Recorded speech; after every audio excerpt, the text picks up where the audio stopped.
বন্ধুসকল, মোৰ এটি নতুন ভিডিঅ'লৈ আপোনাক সকলোকে স্বাগতম জনাইছোঁ। মই আছোঁ এয়া অৰুণাচলৰ লংডিঙত আৰু আমাৰ এই যাত্ৰা লংডিঙৰ এয়া গেটখনেৰে আমি আৰম্ভ কৰিছোঁ আমাৰ যাত্ৰা আৰু একা বেকা পথেৰে এয়া আমি গতি কৰিছোঁ আৰু আপোনালোকক দেখাই গৈছোঁ অৰুণাচলৰ প্ৰাকৃতিক সৌন্দৰ্য আৰু আপোনালোকে মোৰ ভিডিঅ'টোৰ যোগেদি উপভোগ কৰক আৰু ভিডিঅ'টো ভাল লাগিলে আপোনালোকে লাইক, কমেণ্ট, শ্বেয়াৰ লগতে ছাবস্ক্ৰাইব কৰি দিবলৈ নাপাহৰিব। এয়া প্ৰকৃতিৰ বুকুত এখন যেন আমি স্বৰ্গভূমিলৈ গৈ আছোঁ, য'ত প্ৰকৃতিৰ অপৰূপ সৌন্দৰ্য আমাক বাৰে বাৰে ব্যাকুলতা আকুলভাৱে আমাক পুনৰ আমন্ত্ৰণ জনায়। পুনৰ যেন আমি সেই প্ৰকৃতিৰ ৰম্য ভূমিত বিচৰণ কৰিম। এয়া অৰুণাচলৰ প্ৰাকৃতিক দৃশ্য।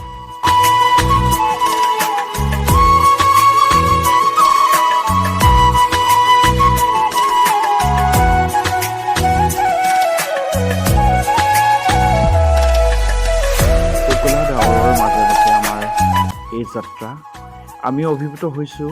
এই ডাৱৰৰ মাজে মাজে আমি অৰুণাচলৰ লংডিঙৰ পাহাৰৰ একা বেকা পথেৰে আমি আগবাঢ়ি গৈ আছোঁ আৰু কিমান যে অপৰূপ পৃথিৱীৰ প্ৰাকৃতিক সৌন্দৰ্য। গতিকে আমি হয়তো চেৰাপুঞ্জী, শ্বিলঙৰ অনুভৱ আমি অসমৰ অৰুণাচল কাষৰীয়া আমাৰ অৰুণাচলতে আমি উপভোগ কৰিব পাৰোঁ এই প্ৰাকৃতিক সৌন্দৰ্য।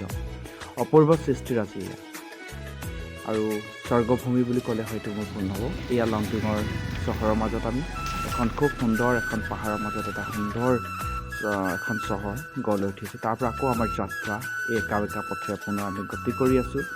আমি যি দেখিছোঁ আপোনাক দেখুৱাই গৈছোঁ। গতিকে আপোনালোকে মোৰ ভিডিঅ'টো চাই যাব শেষলৈকে, কোনো ধৰণৰ যাতে স্ক্ৰিপ্ট নকৰে, প্ৰথমৰ পৰা শেষলৈ চাই যাওক আৰু অৰুণাচলৰ যি প্ৰাকৃতিক সৌন্দৰ্য মই আপোনালোকক দেখুৱাই গৈছোঁ আৰু আপোনালোকে উপভোগ কৰক।